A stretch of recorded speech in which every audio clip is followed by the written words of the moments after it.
Hello, friends. Welcome back to your own channel, Market Mantra, the pulse of modern trading.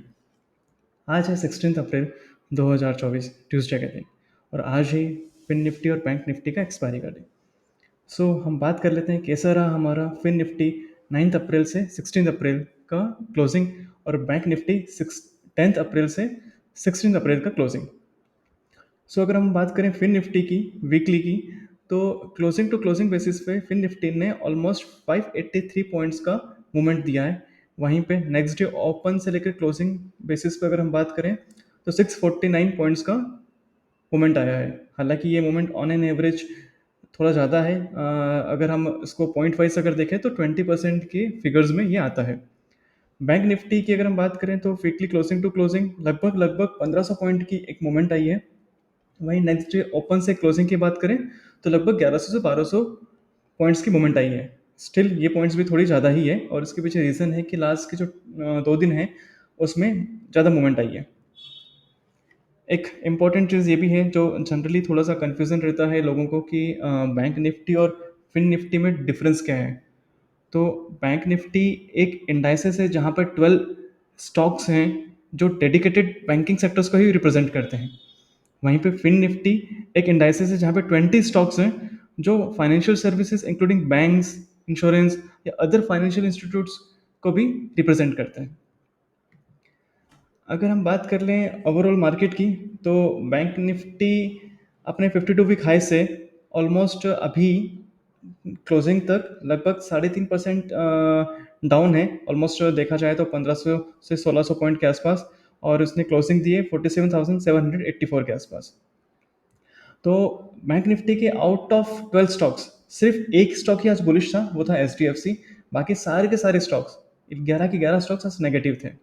वहीं अगर हम Nifty की बात कर लें तो निफ्टी ऑलमोस्ट अपने 52 वीक हाई से 2.75% डाउन है और उसने क्लोजिंग दी है 22,147 के आसपास, जो कि आज 124 पॉइंट्स की नेगेटिव क्लोजिंग थी।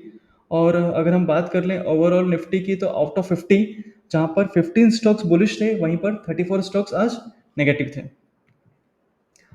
अगर हम मार्केट मूवमेंट की बात कर लें, जो कि एक्चुअल में आज का जो मार्केट का जो पूरा मूवमेंट था या गैप डाउन जो ओपनिंग लिया था उसके पीछे क्या रीजंस थे, क्या कारण थे, और मार्केट ने आज किन किन न्यूज़ और किन किन इवेंट्स की वजह से आज ये पूरा परफॉर्म किया है, हम उस पर डिस्कशन कर लेते हैं। तो अगर देखा जाए तो कल नाइट में लेट नाइट तक यूएस मार्केट, जो डाउ जोन्स है या नेस्डेक है, S&P 500 है, सब पॉजिटिव थे। ऐसा लग रहा था कि नेक्स्ट डे मार्केट कहीं ना कहीं एक गैप अप ओपनिंग लेगा, लेकिन लेट नाइट सडन एक गिरावट आई है।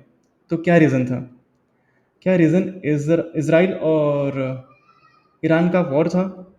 नहीं, मुझे नहीं लगता कि सिर्फ एक वॉर की वजह से ये सब कुछ हुआ है, क्योंकि वॉर तो पहले से चल रहा था।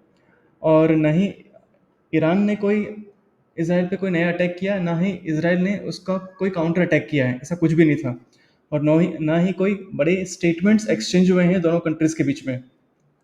अगर हम यूएस की बात कर लें तो यूएस ने भी काफ़ी पॉजिटिव स्टेटमेंट्स दिया था कि हम इस वॉर को सपोर्ट नहीं करेंगे, क्योंकि ऑलरेडी यूएस काफ़ी ज़्यादा स्ट्रगल कर रहा है अपने इंटरनल मैटर्स जैसे कि इन्फ्लेशन जो है, और वहाँ पे ऑलमोस्ट 6 से 7 महीने बाद इलेक्शंस भी होना है। उससे पहले उन्हें इन्फ्लेशन को जितना ज़्यादा हो सके उतना कंट्रोल करना है। तो फिलहाल उनके लिए एक ऑलरेडी काफ़ी बड़ा चैलेंज है, वो है इन्फ्लेशन। और तो एक्चुअली मेन रीज़न क्या था डाउ जोन्स में सडन गिरावट आने के पीछे, या यूरोपियन मार्केट पे गिरावट के पीछे? मेन जो रीज़न था वो था यूएस के रिटेल के आंकड़े। अब देखा जाए तो एक्सपेक्टेड था कि रिटेल के आंकड़े बढ़कर आएंगे लगभग 0.02% के आसपास। बट एक्चुअल में जो आंकड़े थे वो 0.7% बढ़कर आए, जो लगभग लगभग 0.5% ज़्यादा है। और ये काफ़ी बड़ा नंबर है देखा जाए तो यही एक वजह थी कि लास्ट में जब ये आंकड़े आए या जब ये डाटा रिलीज हुआ, तो एक अच्छा खासा सेलिंग प्रेशर देखने को मिला हमें यूएस मार्केट के अंदर। तो प्रॉब्लम क्या है? प्रॉब्लम ये है कि अगर रिटेल सेल्स के आंकड़े इंक्रीज होंगे तो कमोडिटी के जो प्राइस है वो हाई रहेंगे। रिटेल सेल्स अगर बढ़कर आएंगी और गुड इकोनॉमिक डाटा आते रहेंगे, तो इन्फ्लेशन कंट्रोल कैसे होगा?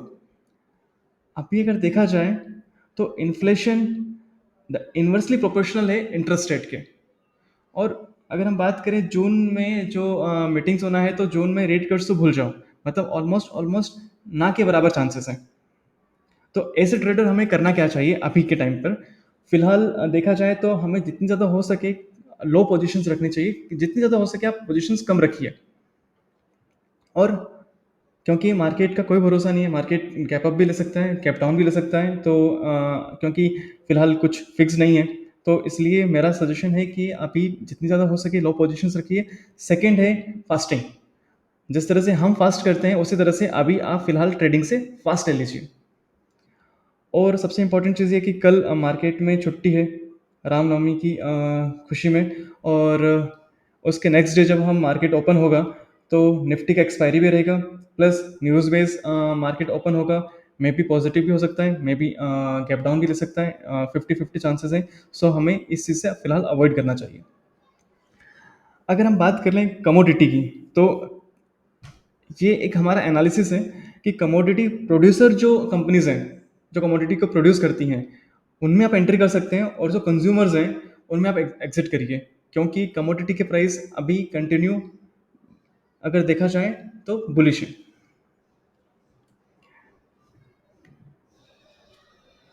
अब अगर हम मार्केट हाइलाइट्स की बात कर लें, तो आज कंटिन्यू थर्ड डे था जहां पर क्लोजिंग बेसिस पे मार्केट आज नेगेटिव रहा है।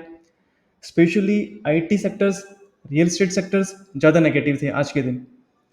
डाउ फ्यूचर्स की बात कर लें, तो फिलहाल डाउ फ्यूचर्स हमें सपोर्ट कर रहा है, लेकिन यूरोपियन मार्केट में अच्छी खासी सेलिंग देखी गई है। अगर हम इंडियन करेंसी की बात कर लें, यूएसडी आईएनआर की बात कर लें, तो अभी हमारी करेंसी 83.52, जो कि हम देखा जाए तो 52 वीक लो पर है। आज सिलेक्टेड पीएसयूएस स्टॉक्स में बाइंग देखी गई है। और स्पेशली अगर हम बात करें फार्मा सेक्टर्स की, तो फार्मा सेक्टर्स में रिकवरी आई है। उसके पीछे रीज़न था कि जेफरीज ने डिवाइस लैब पर एक पॉजिटिव कमेंट्री दी है, तो जहाँ इसलिए आज आप देखेंगे कि अगर निफ्टी के टॉप गेनर्स की बात करें, तो वहाँ पर कहीं ना कहीं डिवाइस लैब है। आज ऑटो ऑटो सेक्टर्स में भी अच्छी खासी बाइंग देखी गई है। वहीं पर आईटी सेक्टर्स की अगर हम बात कर लें, तो अच्छा खासा सेलिंग प्रेशर आज हमें आईटी सेक्टर्स में मिला है।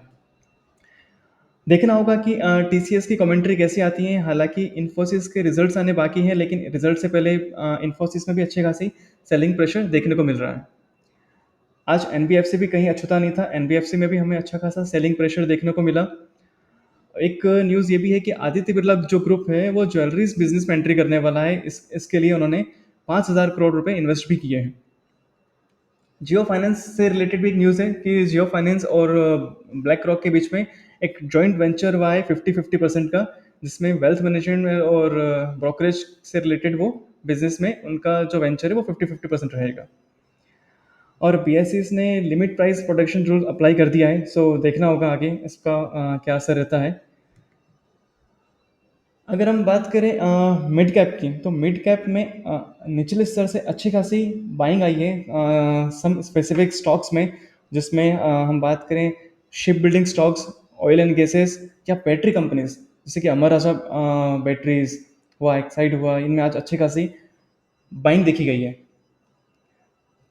ब्रोकरेज हाउस भी कुछ स्टॉक्स को लेकर पॉजिटिव है, जिन्होंने अपनी पॉजिटिव रिपोर्ट्स पेश करी हैं, जिसमें भारतीय हेक्साकॉम, डॉम्स, सेनको, गोल्ड, जिन पर ब्रोकरेज हाउसेस काफ़ी बुलिश दिखाई दे रहे हैं। अगर हम आज के मार्केट की बात कर लें, तो ऑलमोस्ट चाहे आप निफ्टी ले लीजिए, सेंसेक्स, बैंक निफ्टी या फाइनेंशियल सर्विसेज, सब ऑलमोस्ट नेगेटिव थे। जहां पर हमें थोड़ा बहुत राहत की सांस मिल रही थी, वो सिर्फ और सिर्फ मिड कैप थे, जहां पर अच्छी खासी हमें बाइंग देखने को मिली है निचले स्तर पे। यूरोपियन मार्केट्स की बात कर लें, तो बिल्कुल लहूलुहान है। लंदन ऑलमोस्ट 1.5% के आसपास हमें नेगेटिव देखने को मिला है। पेरिस और फ्रांस में भी आज हमें थोड़ी बहुत नेगेटिविटी दिखाई दी है। अगर हम एशियन मार्केट की बात करें, तो Asian market, Japanese market almost 2% down था।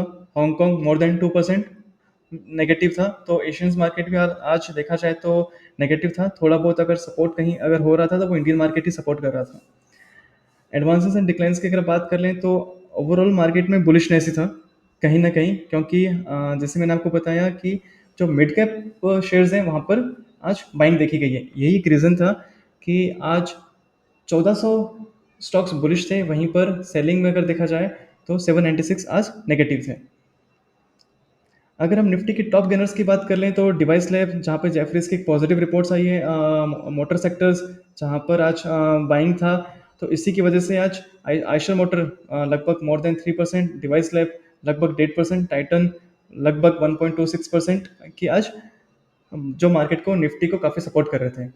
वहीं अगर हम बात करें बैंकिंग सेक्टर्स या आईटी सेक्टर्स, अगर देखे जाएं, अगर हम टॉप लूजर्स की बात करें तो out of four, top three तो आईटी सेक्टर्स ही हैं जो निफ्टी पे अच्छा खासा दबाव बनाने की कोशिश कर रहे थे, जिसमें से इन्फोसिस लगभग लगभग 4% के आसपास, माइंट्री लगभग मोर देन 3%, विप्रो लगभग लगभग 2.5% के आसपास की नेगेटिव क्लोजिंग दी है। फ्रेंड्स, सबसे इंपॉर्टेंट चीज़ ये है कि अभी अगर आप देखोगे तो F I S continue ceilings कर रहे हैं। आप देख लीजिए, ऑलमोस्ट 3 अप्रैल से लेकर 16 अप्रैल का अगर आप डाटा उठा के देखोगे तो सिर्फ 2 दिन ऐसे हैं जहां पर एफ आई एस ने कुछ बाइंग करी है करंट मार्केट में। अदरवाइज कंटिन्यू सेलिंग्स है, और ये मैं आपको इसके लिए मार्च से ही बता रहा हूँ कि F I S continue Indian market से अपना पैसा बाहर निकाल रहे हैं। अगर हम बात कर लें आज के, तो आज भी एफ आई और ने जहाँ पर सेलिंग करी है, कैश मार्केट की अगर हम बात करें तो लगभग 4,500 करोड़ की जहाँ पर उन्होंने सेलिंग की है। वहीं डी आई एस ने आज 2,000 करोड़ की बाइंग करी है। वहीं एफ आई आईज ने फ्यूचर्स में, फ्यूचर इंडेक्स में जहाँ पर आज सेलिंग्स की हैं, वहीं फ्यूचर ऑप्शंस में उन्होंने आज लगभग 18,000 करोड़ की बाइंग करी है। लेकिन वहीं पर एफ आई स्टॉक्स की अगर हम बात कर रहे हैं या फ्यूचर्स की या एफ आई ऑप्शंस की अगर हम बात कर रहे हैं स्टॉक्स में, तो वहाँ पर हमें ऑलमोस्ट ऑलमोस्ट देखा जाए तो सेलिंग ही देखने को मिली है। पुट कॉल रेशो की बात करें तो बैंक निफ्टी का पुट कॉल रेशो तो डिस्कस करने से कोई फायदा नहीं है, क्योंकि आज ऑलरेडी क्लोजिंग हो चुका है। निफ्टी की पुट कॉल रेशो की बात करें तो 0.59% जो कि एक नेगेटिविटी को दर्शाता है। अगेन जो सबसे इम्पोर्टेंट फैक्टर है, अभी अगर देखा जाए तो जो नेगेटिविटी है स्पेशली ईरान और इसराइल के वॉर की, तो हमें सबसे ज़्यादा जो नज़र बना के रखनी है वो रखनी है ब्रेंट क्रूड ऑयल पे, कच्चा तेल पे। अभी फिलहाल देखा जाए तो $90 पर बैरल के आसपास चल रहा है। हमें मार्केट का प्रिडिक्शन अगर करना है तो हमें एक तरफ क्रूड ऑयल के चार्ट को लगा के रखना पड़ेगा। डॉलर इंडेक्स की बात करें तो डॉलर इंडेक्स अभी काफ़ी ज़्यादा मतलब ऑलमोस्ट देखा जाए तो 106.28 के आसपास चल रहा है, जिसकी वजह से अगर हम करेंसी मार्केट की बात करें तो ऑलमोस्ट चाहे इंडिया हो, जापान हो या यूरोपियन मार्केट हो, आज सारी की सारी करेंसीज अमेरिकन मार्केट के कंपेरिजन में नेगेटिव ही था। अगर बॉन्ड यील्ड्स की अगर हम बात करें तो बॉन्ड यील्ड्स अभी ऑलमोस्ट 1.5% की बढ़त के साथ में 4.68% चल रहा है, जो कि अगेन अगर बात करें, बॉन्ड यील्ड एक बड़ा मार्केट है एज कंपेयर जो हमारा इक्विटी मार्केट है, तो कहीं ना कहीं ये हमें अंदेशा या लगाया जा सकता है, हमें अंदाज़ा लगाया जा सकता है कि जून में जो हम रेट कट्स की जो उम्मीदें कर रहे थे वो ऑलमोस्ट ऑलमोस्ट ना के बराबर है। अगर हम गोल्ड की बात कर लें तो गोल्ड आज अगेन गोल्ड की चमक शानदार रही है। 72,624 के आसपास गोल्ड ने क्लोजिंग दी है। और गोल्ड रिलेटेड जो स्टॉक्स हैं जैसे कि मिथुट फाइनेंस है, तो जितना ज़्यादा गोल्ड का प्राइस इंक्रीज होगा उतना ज़्यादा उनके जो बुक हैं वो स्ट्रॉन्ग होते जाएंगी। यही एक रीज़न है कि लास्ट अगर हम वाई की बात कर लें तो ऑलमोस्ट 11% का रिटर्न दिया है हमें म्यूचुअल फाइनेंस ने। हाँ, रिसेंटली मार्केट में काफ़ी सेलिंग प्रेशर है, जिसकी वजह से ज़रूर लास्ट 5 डेज ने लगभग लगभग 2.5% का गिरावट आई है, जो कि कुछ खास नहीं है। लेकिन एक अच्छी खासी हमें एक पॉजिटिविटी देखने को मिली है। लास्ट 5 ईयर्स की अगर हम बात करें तो 176% का रिटर्न दिया है म्यूचुअल फाइनेंस ने। अगर हम बात कर लें अभी कुछ इम्पोर्टेंट चीज़ों की, तो आरबीआई ने काफ़ी ज़्यादा परचेस किया है गोल्ड को। ये काफ़ी अच्छी न्यूज़ है वैसे देखा जाए तो। आरबीआई ने एक बड़ी क्वांटिटी में गोल्ड को परचेस किया है, और ये जो पूरा का पूरा जो परचेजिंग हुआ है वो हुआ है जैन और फेब में। मान के चलिए कि अभी जनवरी और फरवरी में आरबीआई ने लगभग लगभग 13.3 टन गोल्ड परचेस किया है। अगर अभी हमारा फॉरेस्ट रिजर्व जो कि 648.5 अरब डॉलर है, उसमें से लगभग लगभग जो $3 अरब का जो हमें गेन मिला है उसमें से 80% पार्टिसिपेशन तो सिर्फ और सिर्फ गोल्ड का है। तो एक्चुअल में हमारे पास एफ का पैसा आया नहीं है, जो भी हमारा फॉरेस्ट रिजर्व इंक्रीज हुआ है वो सिर्फ और सिर्फ गोल्ड की वजह से हुआ है। और अगर हम बात करें कि लास्ट ईयर का जो परचेजिंग था पूरे साल में, उसका 80% हमने इन जनवरी और फरवरी में ही परचेज कर लिया है। आरबीआई ने इन 2 महीनों में इतना गोल्ड परचेज कर लिया है। बट ऐसा नहीं है कि आरबीआई ने इसको बहुत सीक्रेटली किया है, ऐसा नहीं है। 5 अप्रैल को जो मॉनेटरी पॉलिसी हुई थी, उसमें प्रेस कॉन्फ्रेंस के थ्रू उन्होंने ये चीज़ें डिक्लेयर करी थी। हाँ, ये बात अलग है कि ये बाइंग करने के 3 महीने बाद 2 महीने बाद उन्होंने ये डिक्लेयर किया है कि हमने बाइंग किया है। बट हाँ, डिक्लेयर तो किया है। नो क्वेश्चन, आरबीआई पे क्वेश्चन नहीं उठा सकते आप। बट देखा जाए तो इससे फ़ायदा क्या होगा, मतलब आरबीआई ने एक्चुअल में ये सब किया क्यों है?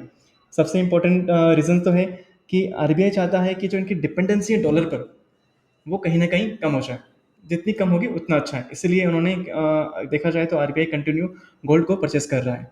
दूसरा है, जो इन्फ्लेशन है, वर्ल्ड की जो इन्फ्लेशन है उसको बीट करने के लिए भी एक गोल्ड एक अच्छा एसेट है, जिसके लिए गोल्ड में बाइंग की जा रही है।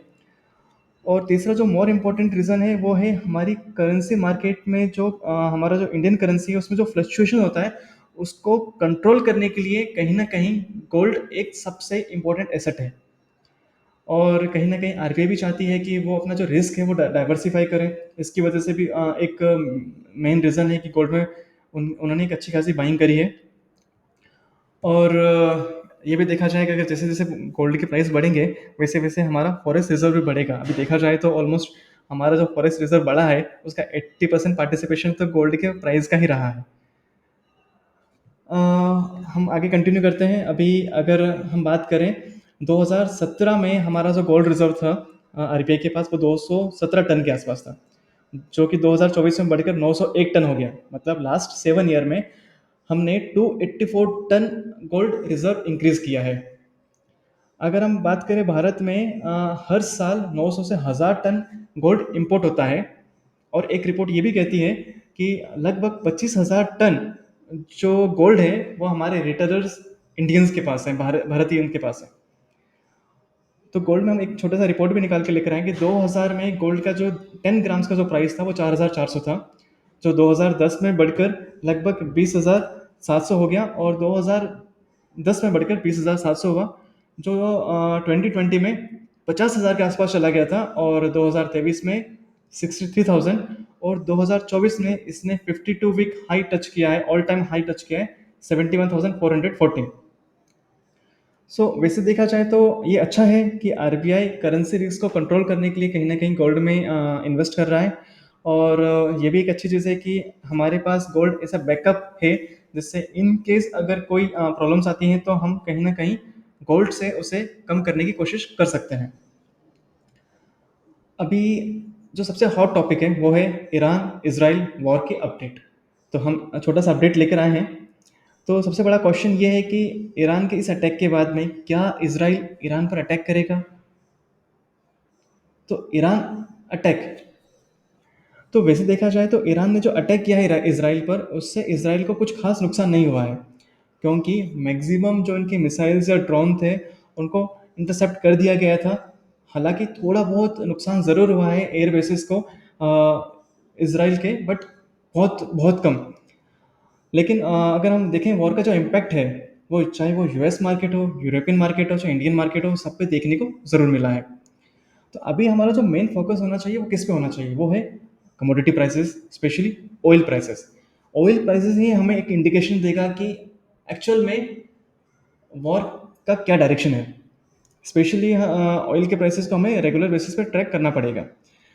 अगर हम बात करें भारत पर इसका क्या असर होगा, तो जहाँ पर अगर क्रूड ऑयल के प्राइसेस इंक्रीज होंगे, तो क्योंकि हमारा जो मैक्सिमम इंपोर्ट है क्रूड क्रूड का, वो ऑलमोस्ट 80 टू 85% हम इंपोर्ट करते हैं। एक सबसे इम्पोर्टेंट चीज़ ये है कि ईरान ने जिस दिन इसराइल पर अटैक किया था, उस दिन क्रूड ऑयल 1% की गिरावट आई थी उसमें।